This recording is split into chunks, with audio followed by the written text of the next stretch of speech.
Hello दोस्तों, welcome to education rise. दोस्तों, ये जो क्लास 10th का हिंदी का पेपर हुआ है जो आज, उसका हम यहाँ पर सॉल्यूशन देखेंगे। आइए जल्दी से देख लेते हैं फटाफट से सॉल्यूशन। सबसे पहले हम करेंगे अपठित जो गद्यांश है इसका सॉल्यूशन करना है। सीधा हम प्रश्नों पर चलते हैं। पहला प्रश्न यहाँ पर लिखा हुआ है कि उपर्युक्त गद्यांश का उचित शीर्षक है।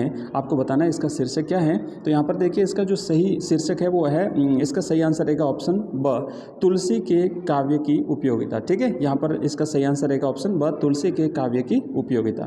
दूसरा प्रश्न है, करोड़ों हिंदी भाषियों के लिए धर्म ग्रंथ, नीति ग्रंथ और काव्य ग्रंथ है। तो क्या है करोड़ों हिंदी भाषियों के लिए ये सब ग्रंथ? तो इसका सही आंसर है ऑप्शन द, रामचरितमानस करोड़ों हिंदी भाषियों के लिए धर्म ग्रंथ, नीति ग्रंथ और काव्य ग्रंथ हैं। तीसरा प्रश्न है, रामचरितमानस की अपूर्व भूमिका क्या रही?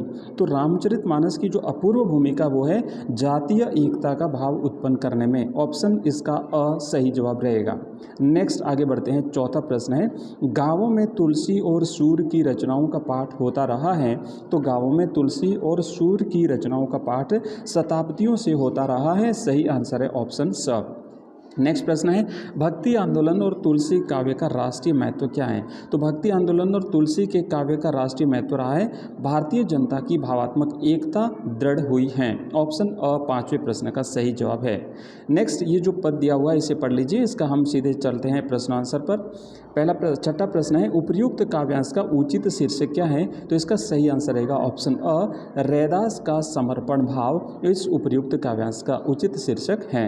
सातवां प्रश्न है, रैदास ने भगवान को चंदन कहकर स्वयं को क्या कहा है? तो रैदास ने भगवान को चंदन कहकर के स्वयं को पानी कहा है। ठीक है ना, यहाँ पे देखो लिखा हुआ है कि यहाँ पर देखिए रैदास ने कहा है, प्रभु जी, पहली पंक्ति में, प्रभु जी तुम चंदन और हम पानी। ठीक है ना, तो पानी शब्द आएगा। नेक्स्ट है, बड़े शब्द का अर्थ क्या है? तो बड़े का अर्थ होता है जलना। ऑप्शन स इसका सही आंसर है, बड़े शब्द का अर्थ होता है जलना। नेक्स्ट है नौवां प्रश्न, उपर्युक्त काव्यांश में कवि रैदास ने ईश्वर के किस रूप का वर्णन किया है? तो नौवां प्रश्न है, उपर्युक्त काव्यांश में कवि रैदास ने ईश्वर के यहाँ पर साकार रूप का वर्णन किया है। ठीक है ना, क्योंकि उसको अलग अलग रूप यहाँ पर बताए हैं ईश्वर के। कभी उसको चंदन बताया ईश्वर को, और कभी उसको घन बताया बादल, कभी दीपक, कभी मोती। ठीक है, तो यहाँ पर साकार रूप का वर्णन जो है वो कवि ने किया है। नेक्स्ट है, सोने में सुहागा होना मुहावरे का अर्थ क्या है? 10वां प्रश्न है। तो इसका सही आंसर रहेगा ऑप्शन स, किसी विशेष वस्तु में दूसरी वस्तु के मेल से उसमें विशिष्ट गुण का समावेश हो जाना। नेक्स्ट है 11वां प्रश्न, देहाती दुनिया उपन्यास से लिया गया पाठ है। तो देहाती दुनिया जो है वो माता का आंचल से लिया गया पाठ है। ऑप्शन इसका सही जवाब है ब। अगला क्वेश्चन है, साना साना हाथ जोड़ी पाठ में वर्णन है। किसका वर्णन है? तो यहाँ पर ऑप्शन द सही है, हिमालय की यात्रा का वर्णन है।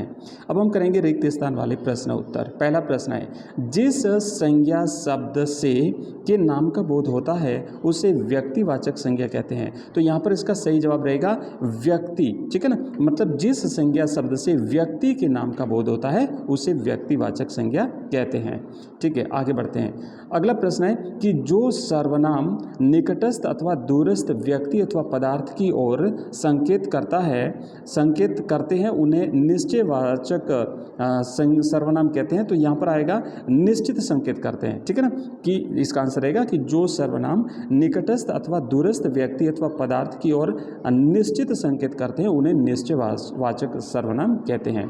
अगला प्रश्न है, विशेषण कितने प्रकार के होते हैं? तो विशेषण जो है ये 4 प्रकार के होते हैं। तीसरा प्रश्न। ठीक है, आगे बढ़ते हैं। चौथा प्रश्न लिखा हुआ है यहाँ पर कि ऐसे शब्द जिनके स्वरूप में लिंग, वचन, काल आदि के प्रभाव से कोई नहीं होता वो अविकारी शब्द कहलाते या अव्यय शब्द कहलाते हैं। कोई परिवर्तन नहीं होता है ना, ऐसे शब्द जिनके स्वरूप में लिंग, वचन, काल आदि के प्रभाव से कोई परिवर्तन नहीं होता वो अविकारी शब्द या फिर वो अव्यय कहलाते हैं। 5वां प्रश्न है, संस्कृत में कुल उपसर्ग होते हैं। तो ये संस्कृत में जो है ना वो कुल 22 उपसर्ग होते हैं। अगला क्वेश्चन है छठा कि वे प्रत्यय जो धातु अथवा क्रिया के अंत में लगकर नए शब्दों की रचना करते हैं उन्हें प्रत्यय कहते हैं। तो वो जो है ना कृदंत प्रत्यय कहलाते हैं। कृद अंत में लग करके उन्हें कृदंत प्रत्यय कहते हैं। नेक्स्ट क्वेश्चन है अति लघुतरात्मक प्रश्न, ये अति लघुतरात्मक प्रश्न। पहला है कि संधि की परिभाषा लिखते हुए स्वर संधि के प्रमुख प्रकार लिखिए। तो आप लिखेंगे कि संधि में क्या होता है कि दो वर्णों के मेल से जो परिवर्तन होता है उसे संधि कहते हैं। और यहाँ पर स्वर संधि के प्रकार तो 4 प्रकार की स्वर संधि होती हैं। बाकी के जो प्रश्न हैं ये बिल्कुल ईजी हैं और आपको इसके आंसर जो है वो सब आपने किए होंगे, नेक्स्ट वीडियो में आपको मिल जाएंगे। Thank you very much.